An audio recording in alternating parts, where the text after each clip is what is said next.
Nito lamang ikawalo ng Setyembre bandang 9:30 ng umaga sa kabaan ng Pasig Boulevard, Pasig City. Habang nagpapatrolya sina Patrolman Romero at Patrolman Kindipan, mga tauhan ng Sector 1 ng Pasig City Police Station, malapit sa nasabing lugar.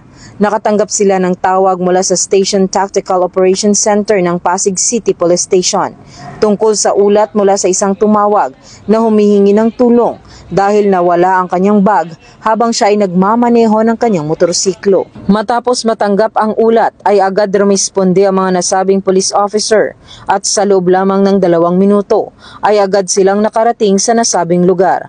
Matapos makausap ang may-ari ng bag ay agad nagsagawa ng backtracking sa lugar na dinaanan nito ang mga kapulisan na nagresulta sa mabilis na pagkahanap ng nawawalang bag nito na lubos ipinagpasalamat ng may-ari. Aniya. Maraming salamat po sa 911 po. Napakabilis po ng responde po nila. Nandito po agad sila. Nakarating po agad. Pagkatawag ko, nag-intay na ako mga isang po. Nandito na agad sila. Tapos, ayun, talagang prosigido silang tumulong sa akin. Saka, yung pinitingan nila po. Maraming salamat po talaga.